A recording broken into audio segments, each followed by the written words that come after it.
Bonjour à tous, samedi à Vincennes, c'est le Quintet, c'est le prix de Brest. Nous avons une belle épreuve et on va l'analyser avec Jérémy Lévy. Jérémy, bonjour. Bonjour François, bonjour à toutes et à tous. Le prix de Brest est une épreuve européenne pour 2850 mètres. C'est la grande piste avec tous les chevaux au même poteau. Est-ce que vous avez des bases dans cette épreuve, Jérémy? Alors dans cette belle épreuve, j'ai plusieurs bases, dont le numéro 17 Raja de l'Abbaye qui sera bien évidemment mon grand favori. C'est un cheval que j'ai toujours beaucoup adoré, une vraie barre de fer. Je pense que Jean-Michel Bazir l'a spécialement préparé pour cette très belle épreuve, qui arrive à point nommé dans son programme. C'est un cheval dur, capable de prendre le train à son compte, qui vient de s'imposer très brillamment devant une partie des chevaux qui retrouvent ce samedi. Je pense que c'est un très logique favori et une très solide base au départ de ce quintet. Tout comme le numéro 10 Récigé Loca qui sera cette fois-ci déféré des 4 pieds. On le sait, Jean-Louis-Claude Dersoir est très adroit lorsqu'il défère ses pensionnaires. Et je pense que c'est l'opposition numéro 1 à Raja de l'Abbaye. Et enfin le numéro 8 Ready JD, je pense également que c'est un solide point d'appui. Elle vient de s'imposer très plaisamment. Elle a, semble-t-il, recouvré ses capacités, 100% de ses moyens. C'est une jument de classe qui est capable d'adopter à peu près n'importe quelle tactique de course. Ce qui est très important, d'autant que la course devrait barder. Je pense que c'est la troisième base très logique de l'épreuve. Il faut faire un ordre parmi ceux-ci, mais je pense que Raja de l'Abbaye est un peu au-dessus des deux autres.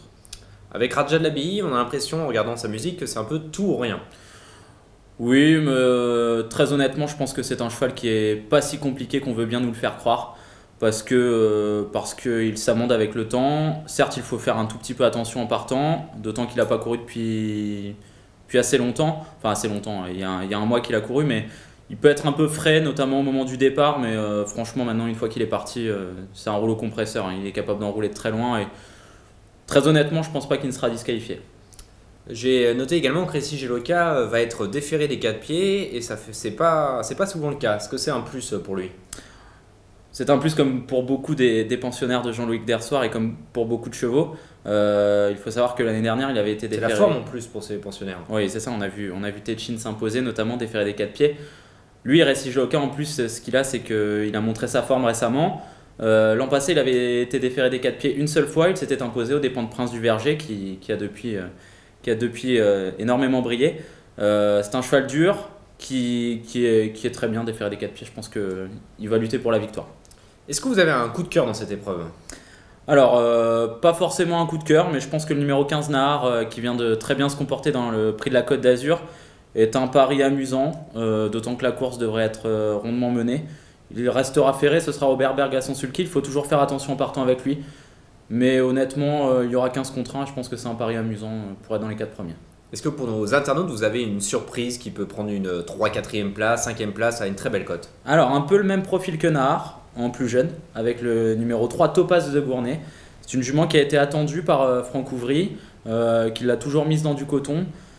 Je pense qu'elle est capable de prendre une 4-5e place, pas beaucoup mieux si les chevaux de la course font leur valeur. On le sait, c'est très difficile de faire des interdits, voire des impasses dans les quintets, mais est-ce qu'il y a un ou plusieurs chevaux qu'on peut rayer totalement? Des chevaux qu'on peut rayer, il y en a quelques-uns, notamment le numéro 1 Tsar de Tonnerre. Je pense qu'on peut l'éliminer sans risque, tout comme le numéro 4 Saphir Dauphin, même s'il a déjà montré quelques moyens. Je pense que cela sera compliqué également pour Pactole de Liton, qui évolue sur une distance un petit peu limite. Ressia du Closet est également un peu à la recherche de son meilleur niveau. Elle sera ferrée et les 2850 mètres de la grande piste n'ont jamais été réellement sa tasse de thé. Je pense que ceux-là, on peut les éliminer. Et parmi les favoris, celui que j'ai retiré, c'est le numéro 16 Quattro Écu. C'est un cheval qui n'a qu'une seule pointe. Dernièrement, il m'a beaucoup déçu à Mons. Il a été ridiculisé par Onyx Dem, qui est un cheval honorable, mais qui, dans un quintet comme celui-ci, n'aurait pas une toute première chance. C'est un cheval qui a une pointe vite. L'avant-dernière fois, c'était très bien à Cannes-sur-Mer, mais la course n'avait pas avancé. Il avait bien terminé. Je pense que les 2850 mètres de la grande piste vont être le bout du monde pour lui. Il sera appuyé à la cote et très honnêtement, je pense qu'il va avoir du mal à finir dans les 5 premiers. Très bien. Jérémy, maintenant, est-ce que vous pouvez nous faire, pour nos internautes, un résumé de votre sélection avec vos 8 chevaux? Alors mes 8 chevaux, le 17 Raja de l'Abbaye qui sera mon favori, le 10 Récigé Loca, le 8 Ready JD, le 5 Roxane de Baumé qui est une jument de classe qui n'est pas très simple, le 15 Nahar, le 3 Topaz de Gournay et enfin le 6 Sabat du Vivier qui est peut-être sur la pente descendante mais qui est une jument de classe et enfin le 11 Kimja que j'ai retenu en 8e position de mon pronostic. Très bien, maintenant, est-ce qu'il y a un jeu que vous conseillez dans cette course? Très honnêtement, je pense que Raja de l'Abbaye est quasiment imbattable s'il fournit sa meilleure valeur, notamment sur ce que j'en ai vu dernièrement.